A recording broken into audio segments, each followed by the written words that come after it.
Hello dear friends, welcome to our YouTube channel. నేను మీ అలం సాయి కృష్ణ. ఈ సెషన్లో కాంతి చాప్టర్కి సంబంధించిన ప్రాక్టీస్ బిట్స్ గురించి డిస్కస్ చేద్దాం. వీడియోలోకి వెళ్ళే కంటే ముందు మొదటిసారిగా మన ఛానల్ని చూస్తున్న వాళ్ళు లేదా మన ఛానల్ ఇప్పటివరకు సబ్స్క్రైబ్ చేయని వాళ్ళు ఎవరైనా ఉంటే సబ్స్క్రైబ్ చేయండి. ఈ కాంతి చాప్టర్కి సంబంధించిన ఈ ప్రాక్టీస్ బిట్స్ అనేవి అన్ని పోటీ పరీక్షలకు ప్రిపేర్ అవుతున్న వాళ్ళకు హెల్ప్ అవుతాయండి. వాస్తవానికి ఇటు తెలంగాణ అటు ఏపీ దాంతోపాటు central examinations like RRB SSC వాళ్ళకు కూడా ఇవి ఎంతగానో హెల్ప్ అవుతాయండి. ఇప్పుడు అయితే ఏపీలో డిఎస్సి అనేది ఉంది, వాళ్ళకు హెల్ప్ అవుతాయి. ఇటు తెలంగాణలో టెట్ నోటిఫికేషన్ వచ్చింది, వాళ్ళకి హెల్ప్ అయితే. అదేవిధంగా సెంట్రల్కి సంబంధించిన ఆర్ఆర్బీ నోటిఫికేషన్స్, ఎన్టీపీసీ షెడ్యూల్ వచ్చింది, అలాగే గ్రూప్ డి కూడా ప్రిపేర్ అవుతున్న ఆస్పిరెంట్స్ అందరికీ ఇవి కామన్గా ఉపయోగపడతాయండి. సో మన ఫిజికల్ సైన్సెస్ సంబంధించి ప్రాక్టీస్ బిట్స్, ప్రీవియస్ బిట్స్ అన్నీ కూడా నేను వరుసగా చేసుకుని వస్తున్నా. మన యూట్యూబ్లో ఉంది, వీలైనంత తొందరగా నేను అది ఒక ప్లేలిస్ట్లో కూడా పెట్టే ప్రయత్నం అయితే చేస్తాను. మరి కంప్లీట్ కోర్స్ కావాలంటే మన యూటర్న్ ది లెర్నింగ్ యాప్ని డౌన్లోడ్ చేసుకోండి. దాని లింక్ వీడియో డిస్క్రిప్షన్లో ఉంటుంది. అదేవిధంగా ప్లే స్టోర్ నుంచి కూడా డౌన్లోడ్ చేసుకోవచ్చండి. మరి ఇంకా పోటీ పరీక్షలకు ప్రిపేర్ అవుతున్న వాళ్ళకు టెక్స్ట్ బుక్స్ కావాలనుకుంటే ఇది మన విన్నర్స్ పబ్లికేషన్ బుక్ అండి. ఇది 8th ఎడిషన్ అండి. ఇక్కడ ముగ్గురం కలిసి ప్రసన్న హరికృష్ణ సార్, అనంత రామకృష్ణ సార్, నేను ముగ్గురం కలిసి ఈ బుక్ను రాయడం అయితే జరిగింది. ఇది 8th ఎడిషన్. నేను దగ్గర 5th, 6th, 7th, 8th 4 editions విన్నర్స్లో work చేయడం జరిగింది. అట్లాగే నిపుణ ఆర్టికల్ ఎవ్రీ వెడ్నెస్డే, ప్రతి బుధవారం నాడు ఈ నిపుణాలలో ఫిజికల్ సైన్స్ సంబంధించి అయితే ఫిజిక్స్ కానీ కెమిస్ట్రీ కానీ లేదా సైన్స్ అండ్ టెక్నాలజీ రిలేటెడ్ అంశాలన్నీ కూడా ఈ ఆర్టికల్లో రావడం అయితే జరుగుతుందండి. సో దీంట్లో ప్రతి చాప్టర్ని పరిపూర్ణంగా క్రోడీకరించి ఒక దగ్గరికి తీసుకొస్తున్నాం. అట్లాగే ప్రతి చాప్టర్కి సంబంధించి ఎన్ని బిట్స్ అవకాశం ఉందో అన్ని బిట్స్ని కూడా ఫ్రేమ్ చేయడం అయితే జరుగుతుంది. బుధవారం కూడా డౌన్లోడ్ చేసుకునే ప్రయత్నం అయితే చేయండి. సో ఇటు యూట్యూబ్ ఛానల్ కావచ్చు, ఇటు టెక్స్ట్ బుక్లు కావచ్చు, లేదు అంటే మన యాప్ ద్వారా కంప్లీట్ కోర్స్ అనేది మీకు అందుబాటులో ఉంటుంది. ఓవరాల్గా physical science interlink with science and technology ఏవి ఉన్నా మీ ముందుకు తీసుకొచ్చే ప్రయత్నం అయితే చేస్తా. చూద్దాం. ఇప్పుడు ఫస్ట్ క్వశ్చన్ అయితే ఒకసారి స్టార్ట్ చేద్దాం. పుటాకార దర్పణం వల్ల ఏర్పడు ప్రతిబింబం, concave mirror, which type of image can form?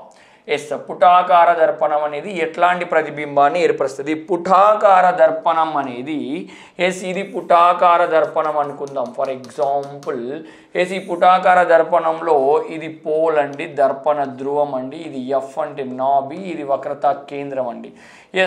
ఇక్కడ వక్రతా కేంద్రానికి బయట పెట్టినా, వక్రతా కేంద్రం మీద పెట్టినా, ఎఫ్కి సికి మధ్యలో పెట్టినా, ఈ 3 కేసెస్, ఈ కేసు కాదు, ఈ 3 కేసెస్లో మనకు ఎట్లాంటి ప్రతిబింబం ఏర్పడుతుంది?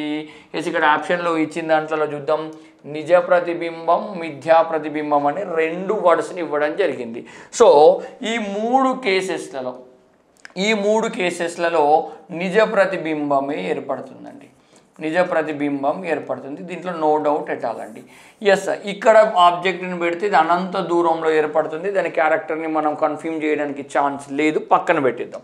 ఇప్పుడు పీకి ఎఫ్కి మధ్యలో పెడితే ఈ కేసులో ఇక్కడ ప్రతిబింబం అనేది దర్పణం లోపల ఏర్పడుతుంది. దర్పణం లోపల ఏర్పడుతుంది అంటే దర్పణంలో ఏర్పడే ప్రతిబింబాన్ని మిథ్యా ప్రతిబింబం అంటాం. తెర మీద పట్టే ప్రతిబింబాన్ని నిజ ప్రతిబింబం అంటాం. తెర మీద పట్టగలిగే ప్రతిబింబాన్ని నిజ ప్రతిబింబం అంటాం. రియల్ ఇమేజ్ అంటాం. The image which we can get on screen that we should be consider as a real image. The image which we can get in the mirror that we should be consider as a virtual image. So పుటాకార దర్పణం ఈ 3 కేసుల్లో నిజ ప్రతిబింబాన్ని, ఈ 1 కేసులో మిథ్యా ప్రతిబింబాన్ని ఏర్పరుస్తుంది.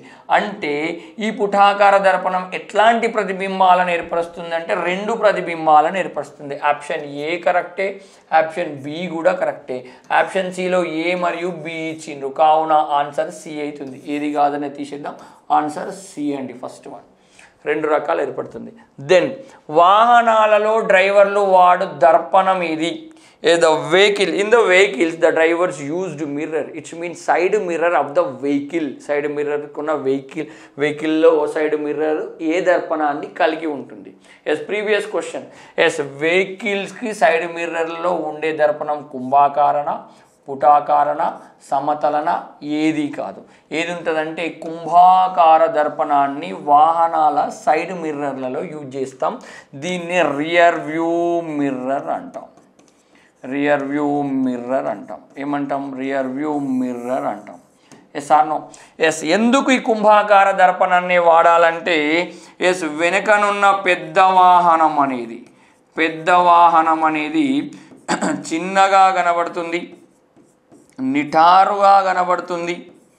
ఎసానో పెద్ద వాహనం అనేది చిన్నగా కనబడుతుంది, నిటారు కనబడుతుంది, దూరం ఉన్నది దగ్గరగా కనబడుతుంది. అందుకోసమే దీన్ని వాడతాం. ఎస్, నువ్వు ఒక 2 వీలర్ మీద వెళ్తున్నావు, నీ సైడ్ మిర్రర్లో చూస్తే వెనక నుంచి వచ్చే పెద్ద లారీ కనబడుతుంది. ఆ లారీ ఉన్నట్లే కనబడుతుంది. ఇట్స్ మీన్ టైర్లు కిందికే ఉంటాయి, తల మీదికే ఉంటుంది. పెద్ద లారీ చిన్నగా కనబడుతుంది, దగ్గరగా కనబడుతుంది. ఏమంటున్నా? పెద్దది చిన్నగా, నిటారు, దగ్గర కనబడుతుంది. అక్కడ రాసింది ఉంటుంది ఒక word, objects in the mirror closer than they appear.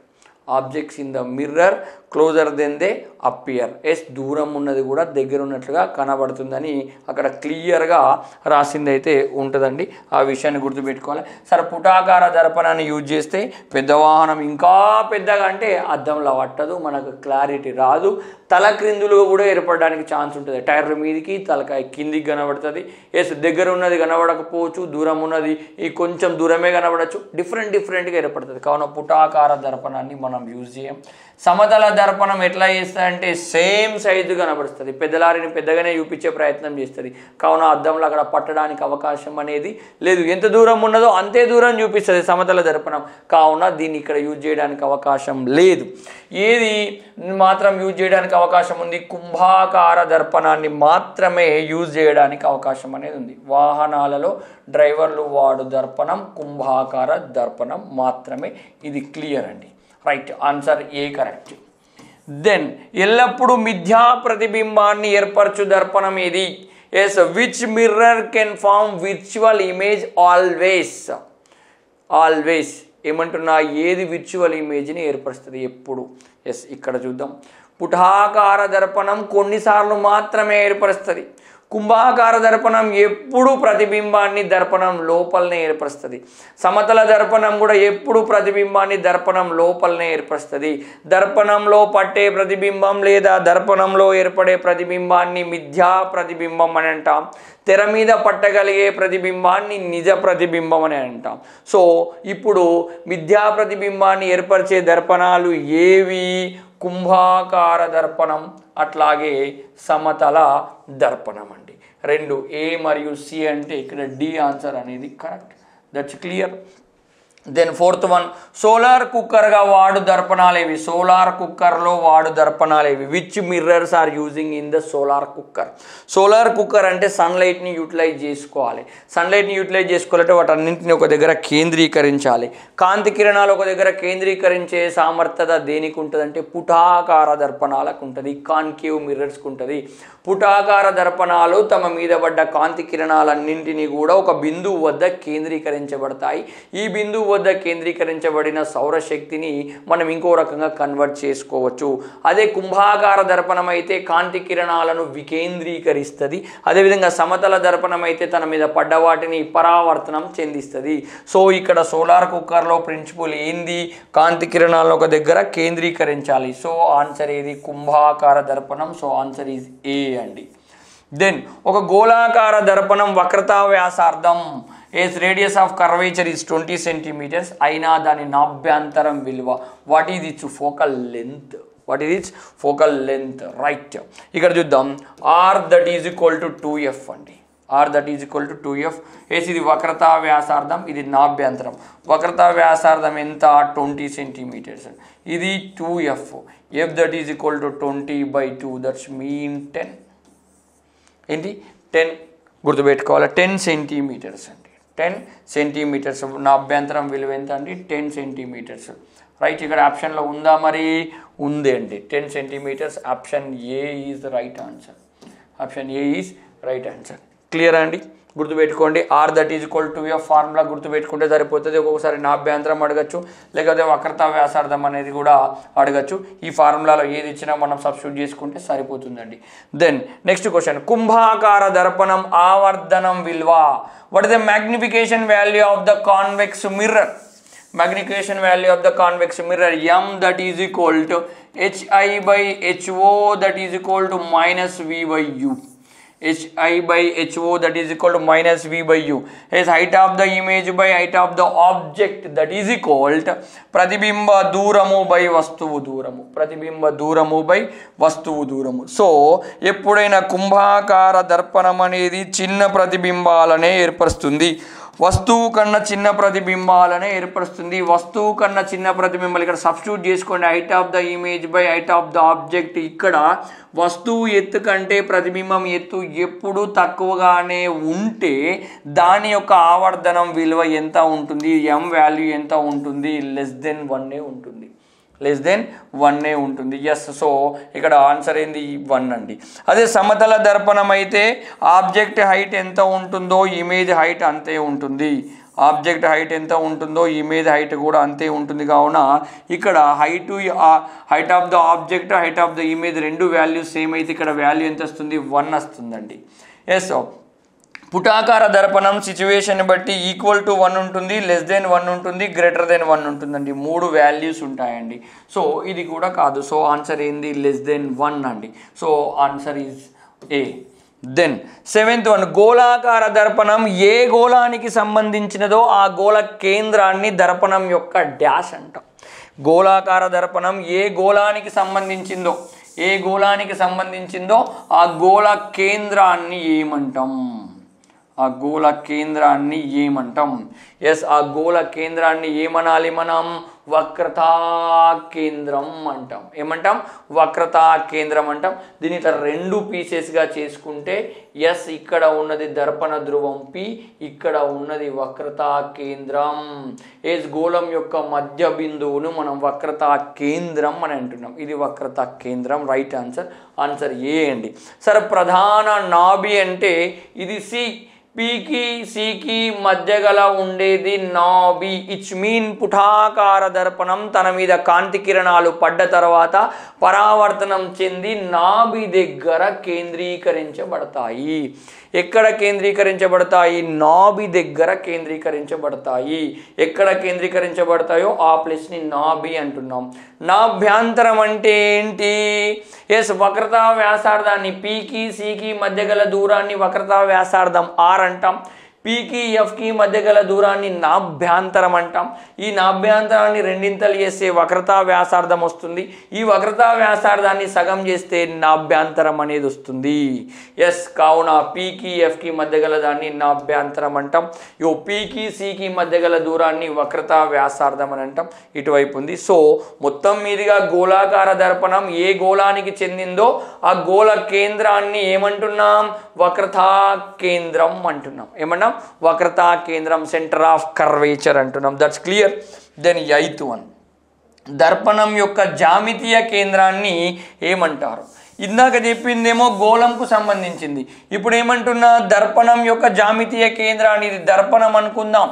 దర్పణం యొక్క జామితీయ కేంద్రం అంటే ఇది దర్పణ ధ్రువం పోల్ అంటున్నాం. అది పుటాకార కానీ కుంభాకార కానీ పోల్ అంటున్నాం. దర్పణ ధ్రువం, వక్రతా కేంద్రం కాదు, ప్రధాన నాభి కాదు, దర్పణ ధ్రువం సి అండి.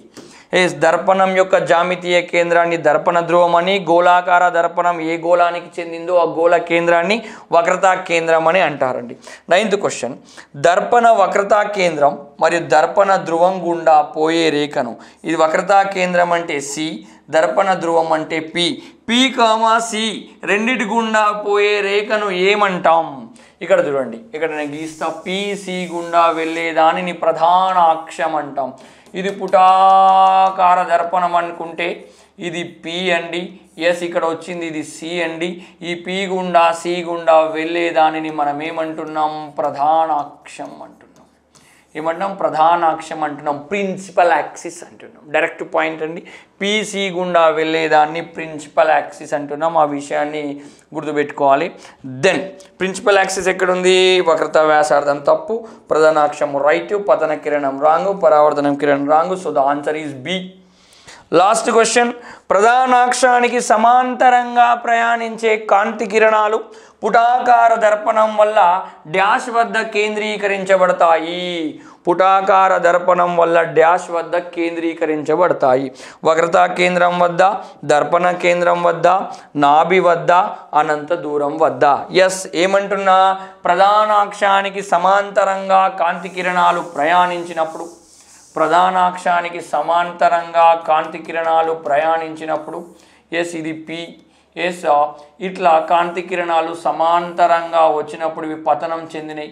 పరావర్తనం చెందిన తర్వాత ఒక బిందువు గుండా వెళ్తాయి.